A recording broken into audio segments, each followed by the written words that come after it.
Carmel ಧ್ಯಾನ, ದೈನಂದಿನ ವಾಚನಗಳ ಮೇಲಿನ ಧ್ಯಾನ. ಮಾರ್ಚ್ 20ನೇ ತಾರೀಕು ಗುರುವಾರ. ಯೆರೆಮೀಯ ಪ್ರವಾದಿಯ ಗ್ರಂಥದಿಂದ ವಾಚನ. ಅಧ್ಯಾಯ 17, ವಾಕ್ಯಗಳು 5ರಿಂದ 10 ತನಕ. ಇವು ಸರ್ವೇಶ್ವರನ ಮಾತುಗಳು. ಮಾನವ ಮಾತ್ರವಾದವಲ್ಲಿ ಭರವಸೆ ಇಟ್ಟ ನರಜನ್ಮ ತನ್ನ ಭುಜ ಬಲವೆಂದುಕೊಂಡು ಸರ್ವೇಶ್ವರನನ್ನೇ ತೊರೆಯುವಂತ ಹೃದಯವುಳ್ಳವನು ಶಾಪಗ್ರಸ್ತನು. ಇಂಥವನು ಅಡವಿಯಲ್ಲಿನ ಜಾಲಿಗಿಡಕ್ಕೆ ಸಮಾನನು. ಶುಭ ಸಂಭವಿಸಿದಾದರೂ ಅದು ಅವನಿಗೆ ಕಣ್ಣಿಗೆ ಕಾಣದು. ಜನರಾದರೂ ವಾಸಿಸಿದ ಜೌಳು ನೆಲದಳು, ಬೆಳೆ ಇಲ್ಲದ ಬೆಂಗಾಡಿಯಳು ವಾಸಿಸುವವನ ಪರಿಸ್ಥಿತಿ ಅವನದು. ಸರ್ವೇಶ್ವರನಲ್ಲಿ ಭರವಸೆ ಇಟ್ಟವನಾದರೂ ಧನ್ಯ. ಅಂಥವನಿಗೆ ಸರ್ವೇಶ್ವರನಿಂದಲೇ ವಿಶ್ವಾಸ. ನೀರೆರಗುವಾಗಲೇ ನಡೆದುಳುವ ನದಿಯ ಬದಿಯೆಳೆದು ಬೇರು ಹರಡಿರುವ ಬಿಸಿಲ ದಗಿಗೆ ಹೆದರದ, ಬರಗಾಲದಲ್ಲೂ ನಿಶ್ಚಿಂತವಾದ ಹಸಿರೆಲೆ ಬಿಡುವ ಫಲ ನೀಡುವ ಮರಕ್ಕೆ ಸಮಾನ ಆತ. ಮಾನವನ ಹೃದಯ ಎಲ್ಲಕ್ಕಿಂತ ವಂಚಕ, ಅದಕ್ಕೆ ಅಂಟಿದೆ ಗುಣವಾಗದ ರೋಗ. ಅದರ ಗುಟ್ಟನ್ನು ಅರಿತುಕೊಳ್ಳಬಲ್ಲವರಾದರೂ ಇಲ್ಲ. ಸರ್ವೇಶ್ವರನಾದ ನಾನು ಹೃದಯ ಪರಿಶೀಲಕ, ಹೌದು, ಅಂತರಿಂದ್ರಿಯಗಳನ್ನು ಪರಿಶೋಧಿಸುವ ಆತ. ದೇವರ ವಾಕ್ಯವಿದು. ದೇವರಿಗೆ ಕೃತಜ್ಞತೆ ಸಲ್ಲಲಿ. ಕಾರ್ಮೆಲ್ ಧ್ಯಾನವನ್ನು ಆಲಿಸುವ ಪ್ರೀತಿಯ ಸಹೋದರ ಮತ್ತು ಸಹೋದರಿಯರೇ, ಇವತ್ತಿನ ಮೊದಲನೆಯ ವಾಚನ ಯೆರೆಮೀಯ ಗ್ರಂಥದಿಂದ ತೆಗೆದುಕೊಳ್ಳಲಾಗಿದೆ. ಯೆರೆಮೀಯನು 2 ರೀತಿಯ ವ್ಯಕ್ತಿಗಳನ್ನು ಹೋಲಿಸುತ್ತಾನೆ. ಮಾನವನ ಅಥವಾ ಈ ಪ್ರಪಂಚದ ವಸ್ತುಗಳ ಮೇಲೆ, ಮಾನವರ ಮೇಲೆ, ಆತನ ಭುಜ ಬಲಗಳ ಮೇಲೆ ಭರವಸೆ ಇಡುವ ವ್ಯಕ್ತಿ. ಆತ ಮರುಭೂಮಿಯ ಗಿಡದಂತೆ. ಅಂದರೆ ಮರುಭೂಮಿಯಲ್ಲಿ ಗಿಡಗಳಿವೆ, ಅವು ಯಾವ ಫಲವನ್ನು ನೀಡುವುದಿಲ್ಲ. ಅವು ಕುರುಚಿಲ ಗಿಡಗಳು, ಯಾವುದಕ್ಕೂ ಪ್ರಯೋಜನ ಇಲ್ಲ.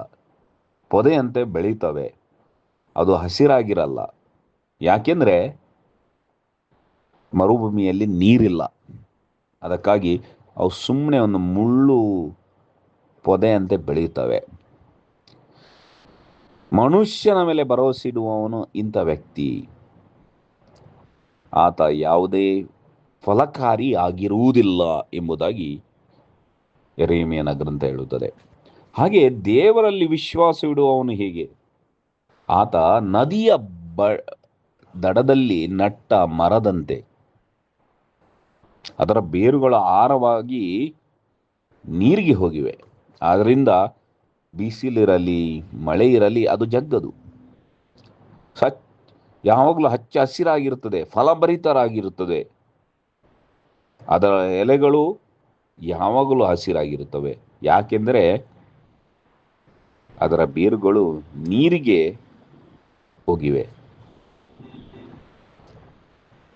ಫಲಕಾರಿಯಾಗಿರುತ್ತದೆ ಆ ಮರ. ಪ್ರೀತಿಯ ಸಹೋದರ ಮತ್ತು ಸಹೋದರರೇ, ನಾವು ಯಾವುದರಲ್ಲಿ ವಿಶ್ವಾಸವಿಟ್ಟಿದ್ದೇವೆ, ಭರವಸೆ ಇಟ್ಟಿದ್ದೇವೆ? ಕೇವಲ ಮನುಷ್ಯ ಈ ಪ್ರಪಂಚದಲ್ಲಿ ಅನೇಕ ಬಾರಿ ನಾವು ಭರವಸೆ ಇಡುವ ವಿಷಯಗಳು ಏನಾಗಿದೆ ಅಂದರೆ, ಒಂದು ವಸ್ತುಗಳ ಮೇಲೆ. ವಸ್ತುಗಳಂದರೆ ಹಣ, ಅಂತಸ್ತು, ಸೈಟು, ಬ್ಯಾಂಕು. ಇದು ಕ್ಷಣಾರ್ಧದಲ್ಲಿ ನಾವು ದಿವಾಳಿಗಳಾಗ್ಬೋದು. ನಾವು ಸತ್ತರೆ ಯಾರೋ ಅದನ್ನು ಅನುಭವಿಸ್ಬೋದು. ಅದು ಯಾವುದು ಶಾಶ್ವತ ಅಲ್ಲ. ಇನ್ನು ಕೆಲವರು ಭರವಸೆ ಇಡುತ್ತಾರೆ ಇತರರ ಮೇಲೆ. ನನಗೆ ಅವರ ಇನ್ಫ್ಲುಯೆನ್ಸ್ ಉಂಟು, ಇವರ ಇನ್ಫ್ಲುಯೆನ್ಸ್ ಉಂಟು, ನನ್ನ ತಂದೆ ದೊಡ್ಡ ಜನ, ಹೀಗೆ ಹಾಗೆ ಅಂತ. ಮನುಷ್ಯ ಯಾವಾಗ ಬದಲಾಗ್ತಾನೆ ಅಂತ ಹೇಳಲಿಕ್ಕಾಗಲ್ಲ. ನನಗೆ ಪ್ರೈಮ್ ಮಿನಿಸ್ಟರ್ ಅಲ್ಲ, ಅವರು ಯಾರೋ ಇನ್ಫ್ಲುಯೆನ್ಸ್ ಇರ್ಬೋದು, ಹೇಳಲಿಕ್ಕಾಗಲ್ಲ. ಇವತ್ತು ಸರ್ಕಾರ ಹೋಗ್ಬೋದು, ನಾಳೆ ವ್ಯಕ್ತಿ ಯಾವುದೋ ಒಂದು ವಿಷಯದಲ್ಲಿ ಸಿಕ್ಕಾಕೊಂಡು ಏನೋ ಆಗ್ಬೋದು. ಅಂದರೆ ಮನುಷ್ಯರ ಸ್ವಭಾವ ಇವತ್ತಿದ್ದದ್ದು ನಾಳೆ ಇರುವುದೆಲ್ಲ ಬದಲಾಗ್ತದೆ. ಇನ್ನು ಕೆಲವರು ತನ್ನ ಮೇಲೆ ಅತಿಯಾದ ವಿಶ್ವಾಸ, ಭರವಸೆ, ನನಗೆ ಆ ಡಿಗ್ರಿ ಇದೆ, ಈ ಡಿಗ್ರಿ ಇದೆ, ನನಗೆ ಎಜುಕೇಷನ್ ಇದೆ, ನನಗೆ ಕೆಲಸ ಇದೆ ಅಂತ. ಒಂದು ಆರೋಗ್ಯ, ಮನುಷ್ಯನ ಆರೋಗ್ಯ, ಮಾನಸಿಕವಾಗಿ ದೈಹಿಕವಾಗಿ ಒಂದು ಆರೋಗ್ಯ ಕೆಟ್ಟರೆ ನಾನು ಯಾವುದಕ್ಕೂ ಪ್ರಯೋಜನ ಇಲ್ಲ. ಹೀಗೆ ನಮ್ಮ ಪ್ರಾಪಂಚಿಕ ವಿಶ್ವಾಸ ಮತ್ತು ಭರವಸೆಗಳು ವ್ಯರ್ಥ. ಆದರೆ ಶಾಶ್ವತವಾದದ್ದು ದೇವರೊಬ್ಬರೇ. ಅವರ ಅವಿನಾಶಿಯಾಗಿದ್ದಾರೆ. ಅವರಲ್ಲಿ ವಿಶ್ವಾಸವಿಟ್ಟವನು ಶಾಶ್ವತ. ಈ ಪ್ರಪಂಚದಲ್ಲಿ ಮಾತ್ರ ಆ ಭರವಸೆ ಅಲ್ಲ, ಮುಂದಿನ ಜೀವನದಲ್ಲಿಯೂ ಆ ಭರವಸೆಗೆ ಆಸರೆ ಇದೆ. ನಾವು ಭರವಸೆಯ ಯಾತ್ರಿಕರು ಎಂಬ ಸಂದೇಶವನ್ನು ಈ ವರ್ಷ ಜೂಬಿಲಿ ವರ್ಷ ಆಚರಿಸ್ತಿದ್ದೇವೆ. ಭರವಸೆಯ ಯಾತ್ರಿಕರು ಅಂದರೆ ನಮ್ಮ ಭರವಸೆ ಯೇಸುವಿನಲ್ಲಿ. ಕೇವಲ ಈ ಭರವಸೆ ಈ ಜೀವನಕ್ಕೆ ಸೀಮಿತವಲ್ಲ. ಈ ಜೀವನವನ್ನು ಮುಗಿಸಿದ ನಂತರವೂ ಆ ಭರವಸೆ ಅಳಿದು ಹೋಗುವುದಿಲ್ಲ. ಆ ಭರವಸೆ ನಮ್ಮನ್ನು ನಿತ್ಯ ಜೀವಕ್ಕೆ ಕೊಂಡೊಯ್ಯುತ್ತದೆ, ಕ್ರಿಸ್ತನಲ್ಲಿ ಕೊಂಡೋಗುತ್ತದೆ. ಕ್ರಿಸ್ತ ಅಮರ, ಕ್ರಿಸ್ತ ಶಾಶ್ವತ, ಆಲ್ಫಾ ಮತ್ತು ಒಮೇಗಾ. ಅವರಲ್ಲಿ ವಿಶ್ವಾಸವಿಟ್ಟರೆ ನಮ್ಮ ವಿಶ್ವಾಸವೂ ಶಾಶ್ವತ. ಪ್ರಿಯರೇ, ನಾವು ಯೇಸುವಿನಲ್ಲಿ ವಿಶ್ವಾಸವಿಡೋಣ. ಭರವಸೆಯ ಯಾತ್ರಿಕರಾಗಿ ಶಿಲುಬೆಯನ್ನು ನೋಡಿ ಮುನ್ನಡೆಯೋಣ. ನಮ್ಮ ಯಾತ್ರೆ ಭರವಸೆಯಿಂದ ಕೂಡಿದ್ದ ಆಶಾದಾಯಕ ಯಾತ್ರೆಯಾಗಲಿ. ಈ ಪ್ರಪಂಚದಲ್ಲಿ ಅನೇಕ ವಿಷಯಗಳು ನಮ್ಮನ್ನು ನಿರಾಶವಾದಿಗಳನ್ನಾಗಿ ಮಾಡುತ್ತವೆ. ಈ ಪ್ರಾಪಂಚಿಕ ವಸ್ತುಗಳು, ವ್ಯಕ್ತಿಗಳು, ನಮ್ಮದೇ ಆದ ಅಹಂ. ಆದರೆ ಯೇಸುವಿನಲ್ಲಿ ಇಟ್ಟ ಭರವಸೆ ನಮ್ಮನ್ನು ನಿರಾಶರನ್ನಾಗಿ ಮಾಡುವುದಿಲ್ಲ. ರೋಮನರಿಗೆ ಬರೆದ ಪತ್ರ 5ನೇ ಅಧ್ಯಾಯ 5ನೇ ವಾಕ್ಯ ಹೇಳುತ್ತದೆ, ನಮ್ಮ ಭರವಸೆ ನಮ್ಮನ್ನು ನಿರಾಶೆಗೊಳಿಸುವುದಿಲ್ಲ ಎಂಬುದಾಗಿ. ಭರವಸೆಯ ದೇವರಲ್ಲಿ ನಾವು ಮುನ್ನಡೆಯೋಣ. ಪ್ರಿಯರೇ, ಕಾರ್ಮೆಲ್ ಧ್ಯಾನ, ದೈನಂದಿನ ವಾಚನಗಳ ಮೇಲಿನ ಧ್ಯಾನ, ಇದು ಕಾರ್ಮೆಲ್ ಗುರುಗಳ ಕೊಡುಗೆಯಾಗಿದೆ. ಇಂದಿನ ಈ ಧ್ಯಾನವನ್ನು ನಿಮಗೆ ನೀಡಿದ್ದಾರೆ ವಂದನೆ ಸ್ವಾಮಿ ವಿಜಯ್ ಡಿಕಾಸ್ಟಾ. ವಂದನೆಗಳು. ಆಮೇನ್. ಪವಿತ್ರ ಬಾಲ ಯೇಸುವಿಗೆ ನವೇನ ಪ್ರಾರ್ಥನಾ ವಿಧಿ. ಮಕ್ಕಳೊಂದಿಗೆ ಸದಾ ಜೀವಿಸುವುದೇ ನನ್ನ ಸಂತೋಷ ಎನ್ನುತ್ತಾರೆ ಏಸು. ಮಕ್ಕಳನ್ನು ತಡೆಯದಿರಿ, ಅವು ನನ್ನೆಡೆಗೆ ಬರಲಿ. ಅವರು ಸ್ವರ್ಗದ ಹಕ್ಕುದಾರರಾಗಿದ್ದಾರೆ. ಯಾವ ಮಾನವನು ಈ ಚಿಕ್ಕ ಮಕ್ಕಳಂತೆ ಜೀವಿಸನೋ ಅವನು ನನ್ನ ರಾಜ್ಯವನ್ನು ಪ್ರವೇಶಿಸಲಾರ. ಪವಿತ್ರ ಬೈಬಲ್ನಲ್ಲಿನ ಏಸು ಪ್ರಭುವಿನ ವಾಕ್ಯಗಳು ಇವು. ಬಾಲ ಯೇಸುವು ಮಕ್ಕಳಿಂದಿಡಿದು ಸರ್ವರಲ್ಲಿಯೂ ಒಗ್ಗೂಡಿ ಪ್ರತಿಯೊಬ್ಬನ ಆಗು ಹೋಗು ಅಪೇಕ್ಷೆಗಳಲ್ಲಿ, ಕಷ್ಟ ಸಂಕಷ್ಟ, ರೋಗ ರುಜಿನಗಳಲ್ಲಿ ತನ್ನ ಕೃಪಾಳು ಕೊಡುಗೆಗಳನ್ನು ನೀಡಿರುವರು. ಪರಿಶುದ್ಧ ಸೃಷ್ಟಿಯಾದ ಮುಗ್ಧ ಬಾಲಕನ ರೂಪದಲ್ಲಿ ಜನಿಸಿ ಜಗತ್ತಿಗೆ ಬಂದ ಏಸು ಮಾನವನಿಗೆ ಹೇಳುತ್ತಾರೆ, ನನ್ನನ್ನು ಎಷ್ಟು ನೀನು ಗೌರವಿಸುತ್ತೀಯೋ ಅದಕ್ಕೂ ಮಿಗಿಲಾಗಿ ನಾನು ನಿನ್ನನ್ನು ಆಶೀರ್ವದಿಸುವೆನು. ಸ್ವ ಅರ್ಪಣೆ. ಪ್ರಿಯ ಬಾಲ ಯೇಸುವೆ, ನಾನು ನಿಮ್ಮನ್ನು ಆರಾಧಿಸುತ್ತೇನೆ. ನನ್ನ ಮೇಲಿನ ಪ್ರೀತಿಯ ಸಲುವಾಗಿ ಒಂದು ಮಗುವಾಗಿ ಜನಿಸಿದಿರಿ. ನಿಮ್ಮನ್ನು ಸ್ತುತಿಸುತ್ತೇನೆ. ನಿಮ್ಮ ಪವಿತ್ರ ರಹಸ್ಯಗಳನ್ನು ಸನ್ಮಾನಿಸುತ್ತೇನೆ. ನಿಮ್ಮ ಪ್ರೀತಿಗೆ ಬದಲಾಗಿ ನಾನು ನನ್ನನ್ನೇ ಸಂಪೂರ್ಣವಾಗಿ ನಿಮಗೆ ಅರ್ಪಿಸುತ್ತೇನೆ. ನಿಮ್ಮ ಪವಿತ್ರ ಬಾಲ್ಯದ ಸದ್ಗುಣಗಳನ್ನು ನನಗೂ ದಯಪಾಲಿಸಬೇಕೆಂದು ವಿನಂತಿಸುತ್ತೇನೆ. ಪ್ರಿಯ ಯೇಸುವೆ, ದೀನತೆ ಎಂಬ ನಿಮ್ಮ ದ್ರವ್ಯವನ್ನು, ಪ್ರೀತಿ ಎಂಬ ಮಾಧುರ್ಯವನ್ನು ನನಗೆ ದಯಪಾಲಿಸಿರಿ. ನಿಮ್ಮ ವಿನಯ ಹಾಗೂ ಸರಳ ಸ್ವಭಾವವನ್ನು ನಾನು ಅನುಕರಿಸುವಂತೆ ಮಾಡಿರಿ. ನಿಮ್ಮನ್ನು ಪ್ರೀತಿಯಿಂದ ಅನುಕರಿಸಿ ನಿಮ್ಮ ಮಹೋನ್ನತ ಸನ್ನಿಧಿಯನ್ನು ಸೇರುವಂತೆ ಮಾಡಿರಿ. ಆಮೆನ್. ಪ್ರಾರಂಭದ ಪ್ರಾರ್ಥನೆ. ಏಸುವೆ, ಕೇಳಿರಿ ಕೊಡಲಾಗುವುದು, ಹುಡುಕಿರಿ ಸಿಕ್ಕುವುದು, ತಟ್ಟಿರಿ ತೆರೆಯಲಾಗುವುದು ಎಂದು ಹೇಳಿದ್ದೀರಿ.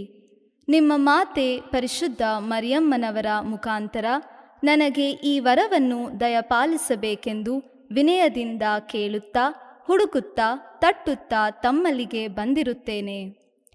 ಏಸುವೆ, ನನ್ನ ಹೆಸರಿನಲ್ಲಿ ನೀವು ಏನನ್ನೂ ಕೇಳಿದರೂ ನನ್ನ ತಂದೆಯು ಅದನ್ನು ದಯಪಾಲಿಸುವರು ಎಂದು ಹೇಳಿದ ಕರ್ತರು ನೀವೇ. ನಮ್ಮ ಮಾತೆ ಪರಿಶುದ್ಧ ಮರಿಯಮ್ಮನವರ ಮುಖಾಂತರ ನನ್ನ ಕೋರಿಕೆಯನ್ನು ನಿಮ್ಮ ತಂದೆಯಾದ ದೇವರಿಗೆ ಒಪ್ಪಿಸುವಂತೆ ವಿನಯದಿಂದ ಬೇಡಿಕೊಳ್ಳುತ್ತೇನೆ. ಏಸುವೆ, ಭೂಮಿ ಆಕಾಶವು ಅಳಿದು ಹೋಗುವುದು, ಆದರೆ ನನ್ನ ವಾಕ್ಯವು ಅಳಿಯಲಾರದು ಎಂದು ನುಡಿದ ಪ್ರಭುವೆ, ನಿಮ್ಮ ಮಾತೆ ಮರಿಯಮ್ಮನವರ ಬಿನ್ನಹಗಳಿಂದ ನನ್ನ ಪ್ರಾರ್ಥನೆ ಈಡೇರುವುದೆಂದು ದೃಢವಾಗಿ ನಂಬುತ್ತೇನೆ. ಪ್ರಾರ್ಥಿಸೋಣ. ಓ ಪವಿತ್ರ ಬಾಲಯೇಸುವೆ, ತಾವು ತಮ್ಮ ಕೈಯನ್ನು ಆಶೀರ್ವದಿಸಲು ಎತ್ತಿರುವಲ್ಲಿ ತಮ್ಮ ಆಶೀರ್ವಾದದ ಬಲವು ನಮ್ಮ ಶರೀರವನ್ನು ಆತ್ಮೀಯ ಶಕ್ತಿಯಿಂದ ಪುಷ್ಟೀಕರಿಸಲಿ. ಅಪಾರ ವಿಶ್ವಾಸವಿಟ್ಟು ತಮ್ಮಲ್ಲಿ ಬಂದಿರುವ ನಮ್ಮ ಪ್ರಾರ್ಥನೆಯನ್ನಾಲಿಸಿ ನಮ್ಮಲ್ಲಿ ತಮ್ಮ ಕರುಣಾಮಯ ಕೃಪಾವರಗಳನ್ನು ದಯಪಾಲಿಸಿರಿ. ಆಮೇನ್. ಸ್ವರ್ಗದಲ್ಲಿರುವ ನಮ್ಮ ತಂದೆಯೇ, ನಿಮ್ಮ ನಾಮ ಪೂಜಿತವಾಗಲಿ, ನಿಮ್ಮ ರಾಜ್ಯ ಬರಲಿ, ನಿಮ್ಮ ಚಿತ್ತ ಸ್ವರ್ಗದಲ್ಲಿ ನೆರವೇರುವ ಪ್ರಕಾರ ಭುವಿಯಲ್ಲಿಯೂ ನೆರವೇರಲಿ. ನಮ್ಮ ಅನುದಿನದ ಆಹಾರವನ್ನು ಇಂದು ನಮಗೆ ನೀಡಿರಿ. ನಮಗೆ ತಪ್ಪು ಮಾಡಿದವರನ್ನು ನಾವು ಕ್ಷಮಿಸುವ ಪ್ರಕಾರ ನಮ್ಮ ಪಾಪಗಳನ್ನು ಕ್ಷಮಿಸಿರಿ. ನಮ್ಮನ್ನು ಶೋಧನೆಗೆ ಒಳಪಡಿಸದೆ ಕೇಡಿನಿಂದ ನಮ್ಮನ್ನು ರಕ್ಷಿಸಿರಿ. ದೇವಪುತ್ರರು ಮನುಷ್ಯರಾದರು, ಅವರು ನಮ್ಮೊಡನೆ ಜೀವಿಸಿದರು. ನಮೋ ಮರಿಯ, ಕೃಪಾಪೂರ್ಣೆಯೇ, ಪ್ರಭು ನಿಮ್ಮೊಡನೆ ಇದ್ದಾರೆ. ಸ್ತ್ರೀಯರಲ್ಲಿ ನೀವು ಧನ್ಯರು, ಮತ್ತು ನಿಮ್ಮ ಉದರದ ಫಲವಾದ ಯೇಸುವೂ ಧನ್ಯರು. ಸಂತ ಮರಿಯ, ದೇವಮಾತೆಯೇ, ಪಾಪಿಗಳಾಗಿರುವ ನಮಗಾಗಿ ಈಗಲೂ ನಮ್ಮ ಮರಣದ ಸಮಯದಲ್ಲೂ ಪ್ರಾರ್ಥಿಸಿರಿ. ಆಮೇನ್. ದೇವಪುತ್ರರು ಮನುಷ್ಯರಾದರು, ಅವರು ನಮ್ಮೊಡನೆ ಜೀವಿಸಿದರು. ಪಿತನಿಗೂ ಸುತನಿಗೂ ಪವಿತ್ರಾತ್ಮರಿಗೂ ಮಹಿಮೆಯಾಗಲಿ, ಆದಿಯಲ್ಲಿದ್ದ ಹಾಗೆಯೇ ಈಗಲೂ ಯಾವಾಗಲೂ ಯುಗಯುಗಾಂತರಕ್ಕೂ. ಆಮೇನ್. ಅದ್ಭುತ ಶಾಲೆಯಾದ ಬಾಲಯೇಸುವೆ, ನಮ್ಮ ಪ್ರಾರ್ಥನೆಯನ್ನಾಲಿಸಿ ನಮ್ಮನ್ನು ಆಶೀರ್ವದಿಸಿರಿ. ಅದ್ಭುತ ಶಾಲೆಯಾದ ಬಾಲಯೇಸುವೆ, ನಮ್ಮ ಪ್ರಾರ್ಥನೆಯನ್ನಾಲಿಸಿ ನಮ್ಮನ್ನು ಆಶೀರ್ವದಿಸಿರಿ. ಅದ್ಭುತ ಶಾಲೆಯಾದ ಬಾಲಯೇಸುವೆ, ನಮ್ಮ ಪ್ರಾರ್ಥನೆಯನ್ನಾಲಿಸಿ ನಮ್ಮನ್ನು ಆಶೀರ್ವದಿಸಿರಿ.